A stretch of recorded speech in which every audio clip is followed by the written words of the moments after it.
Bonjour à chacun et chacune.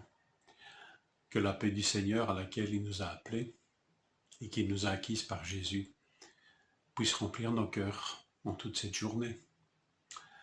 Que le Seigneur vous fasse du bien. Je lis ceci dans Habacuc 2, deux versets pour une courte méditation. Le verset 14. Car la terre sera remplie de la connaissance de la gloire de l'Éternel, comme le fond de la mer par les eaux qui le couvrent. Quel verset dans toutes ces préoccupations qui envahissent le cœur d'Habacuc.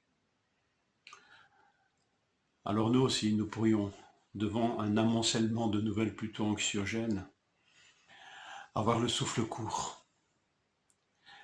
Et bien que par la grâce de Dieu, cette pensée que la connaissance de la gloire de Dieu remplira toute la terre, puisse nous permettre de reprendre notre souffle, un petit peu quand nous soulevons notre masque, que nous devons garder pour certains toute une journée, et que nous reprenons un peu notre souffle et que ça nous fait du bien. Que cette pensée profonde, grande, majestueuse, puisse nous permettre de reprendre notre souffle. La terre, la création, les hommes ont un avenir.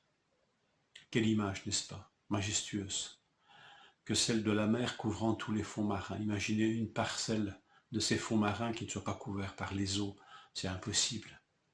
Et bien de même, la terre sera remplie de la connaissance de la gloire de Dieu. C'est sa destinée. Non pas seulement remplie de la gloire de Dieu, mais de la connaissance de la gloire de Dieu. Il est entendu que nous les hommes, nous sommes inclus dans cette bénédiction.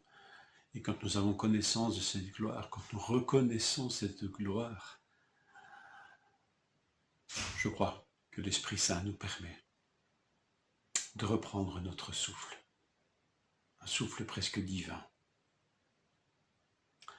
Ne perdons pas le cap, ne perdons pas cette espérance que ce verset nous rappelle. Verset 20, l'Éternel, lui, est dans son saint temple, que toute la terre fasse silence devant lui. Reprendre son souffle dès le matin, dans la journée, dans un silence confiant à celui qui couvrira la terre entière de la connaissance de sa gloire. Nous permettre ces haltes silencieuses dans nos journées, mais un silence rempli de cette reconnaissance de sa gloire, de sa grandeur. Je lis ceci dans l'Épître aux Corinthiens, peut-être un vocabulaire qui nous surprend parfois. 2 Corinthiens 3, 18. Nous tous, qui sans voile sur le visage, oserais-je dire sans masque, non pas pour provoquer et être inconscient, mais voilà, au-delà, même devant nos masques, Dieu nous reconnaît bien sûr. Nous qui, sans voile sur le visage, contemplons, comme dans un miroir, la gloire du Seigneur. Nous serons transformés à son image, de gloire en gloire, par l'Esprit du Seigneur ou par le Seigneur, l'Esprit.